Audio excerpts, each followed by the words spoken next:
Hey guys, Jeff Graham here with AfterBuzz TV, and I'm here with the girls of Broad City themselves, Ilana Glazer and Abbi Jacobson. Guys, I'm so excited for season 5. I want to start by asking you guys, you chose to direct last season a little bit. I'm wondering why that choice, and will you be directing in season 5?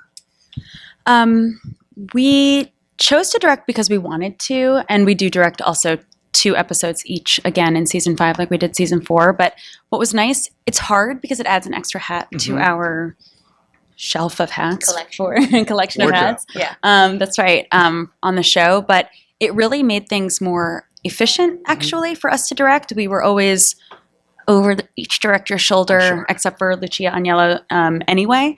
So it's actually kind of, even though it adds responsibility, it cuts a layer of communication, notes giving.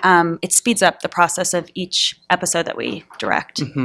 So you guys use guest stars in such an intelligent way. I'm always shocked by not only who you're able to book, but how you use them. I think like Kelly Ripa's little stint on your show is one of the funniest things, not only I've seen her do, but I've ever seen. Yes. So how do you guys think about guest stars, and how do you kind of in the writer's room, like what are you considering when you're not only pitching guest stars, but considering their stories? I think it varies, character within the show and guest. So sometimes we start with the actor. I'm like, oh, okay, we want them on the show, and we keep an open mind with them. But sometimes we figure out the whole storyline of an episode. Sort of like, that was like the Kelly. We sort of knew this, what we wanted to happen, and that I would run into someone that I was like nuts over. And then we got to Kelly. Like, then we got to thinking of like, that's perfect for It was like someone that Abbi would flip for, but who would be shocking in that context. I feel like who would be once you see their inner world, you'd be like, oh, that's not what we thought, you know? Yeah. I feel like Blake Griffin was really the only one that was him before it was the concept that, you know, it's easier to. I thought you were going to say that was his personality or something. I thought you were going to say. No, like we don't have a lot that's of. my favorite thing I've ever heard. They don't see a lot of famous people being themselves on the show. Like there's a couple. And also we usually write something where we like need some sort of thing to be filled for the characters. And then we think of the guest star to help us write it because it actually helps to picture them.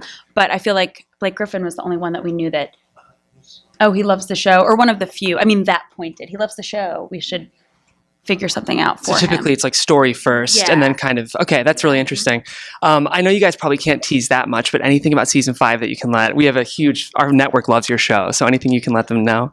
One thing is that the first episode is all stories, like Instagram stories, and that's wild. That it feels like you are watching the characters' Instagram stories. Cool. It's crazy. It feels that inclusive, or I guess. Amazing. Yeah. So I'm a huge fan of your art podcast that you released. Will you be doing any more of that, or? Yeah, we've been talking a lot with trying to do a second season, and it's kind of been a mix of my schedule with shooting and writing and everything. But I'm trying to do a season 2. Okay, cool. And would you ever expanding a little bit? Would you ever do kind of that same tone of what I appreciate was I love your comedy, but that was a little more like NPR sort of type of. Would you ever do anything like that, Ilana? Because I know you're kind of an intellectual as well. Oh my gosh, kind of intellectual. Thank you. I know that might have been accidentally unflattering, but no, it's fully absolutely. No. That's right. I'm academic. Yes. I am intellectual. I am scientific. Of course. Now I would. I actually. I don't know about podcast format, but I have a political project, live event show, and social media movement called Generator. That you should check out if you're interested in my intellect. I absolutely am. I've loved this show for 5 No, I'm just kidding. No, for real. I want to. It's like you've seen us like shit on TV. Oh, yeah. It's like kind of. Yes, is I correct. think it takes a really smart person to in the way that you guys present it on screen. J'agree, fully yes. Absolutely. It truly does. Well, people don't give you guys enough credit for how brilliant the show is, and I want to thank you. I want to thank you guys for 5 seasons of amazing television, and I think you guys have really changed the network and landscape of television in such an important way. And thank you. You are a really kind interviewer. Thank you so much. Thank you, guys. I appreciate it. Interview. Well, you're welcome. Thank you, guys, and have a great rest of the press day.